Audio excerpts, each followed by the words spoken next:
Hi అండి, ఎలా ఉన్నారు? Welcome back to Sushma's vlogs. ఈరోజు మన వీడియో వచ్చేసి సింపుల్ అండ్ ఈజీ ప్రాసెస్లో ఇంట్లోనే చేసుకునే స్వీట్ ప్రిపరేషన్ చూపిస్తాను. మనము పాలు అనేది ఎప్పుడైనా విరిగిపోతే వేస్ట్ చేస్తూ ఉంటాం కదా, అలా కాకుండా ఈ స్వీట్ ప్రిపేర్ చేయండి. ఇంచుమించుగా కలాకండ్ స్వీట్ టేస్ట్ ఉంటుంది. ఈ విధంగా విరిగిన పాలల్లో అలానే కాకుండా ఒక లెమన్ జ్యూస్ పిండుకోండి. 1 లీటర్కి ఫుల్ లెమన్ సరిపోతుంది.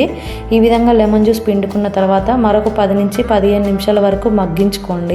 ఆ తర్వాత పాలు అనేది గడ్డలాగా ఫామ్ అవుతుంది. అప్పుడు వాటర్ సపరేట్ చేసుకోవాలి. ఆ తర్వాత 2 to 3 టైమ్స్ వరకు నార్మల్ వాటర్తో క్లీన్ చేసుకోండి. ఈ క్లీన్ చేయడం వల్ల లెమన్ స్మెల్ రాకుండా, అలాగే మన స్వీట్ అనేది లెమన్ ఫ్లేవర్ తలగకుండా ఉంటుంది. ఈ విధంగా క్లీన్ చేసిన తర్వాత మీకు ఒక టైం లేకపోతే 2 to 3 డేస్ వరకు ఫ్రిడ్జ్లో స్టోర్ చేసుకోవచ్చు. ఎప్పుడైతే మనం స్వీట్ ప్రిపేర్ చేసుకోవాలనుకుంటే మరొకసారి వాష్ చేసుకొని పక్కన పెట్టుకోవాలి. ఆ తర్వాత స్టవ్ ఆన్ చేసి ప్యాన్ పెట్టుకొని, ప్యాన్ వేడైన తర్వాత 2 టేబుల్ స్పూన్స్ వరకు నెయ్యి తీసుకోండి. నెయ్యి మెల్ట్ అయిన తర్వాత కడాయికి మొత్తం అంటేలాగా కలుపుకోండి. ఆ తర్వాత ముందుగానే ప్రిపేర్ చేసి పెట్టుకున్న ఆ పీసెస్ యాడ్ చేయండి. ఈ పీసెస్ యాడ్ చేసిన తర్వాత కుక్ అవుతున్న టైంలో వాటర్ రిలీజ్ అవుతుంది. ఆ వాటర్ రిలీజ్ అవుతున్న టైంలోనే కలుపుతూనే ఉడికించుకోవాలి, లేదంటే పచ్చి వాసన వస్తుంది. అంతేకాకుండా మాడిపోయే అవకాశం ఉంటుంది. ఈ గడ్డలాగా ఉంది కదా, చిన్న చిన్న పీసెస్ లాగా మెదుపుతూ ఉడికించుకోవాలి.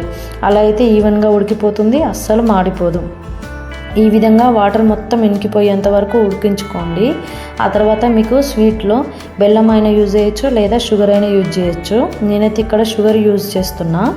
ఈ వాటర్ మొత్తం ఇంకిపోయిన తర్వాత ఇక్కడ 3 టేబుల్ స్పూన్స్ వరకు షుగర్ యూజ్ చేసిన. మీకు ఒకవేళ స్వీట్నెస్ ఎక్కువ కావాలి అనుకుంటే ఇంకొంచెం ఎక్కువ షుగర్ యాడ్ చేసుకోండి.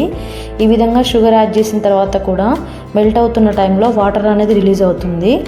అదేవిధంగా మీడియం ఫ్లేమ్ పైనే కలుపుతూ ఉడికించుకోవాలి, లేదంటే మాడిపోతుంది.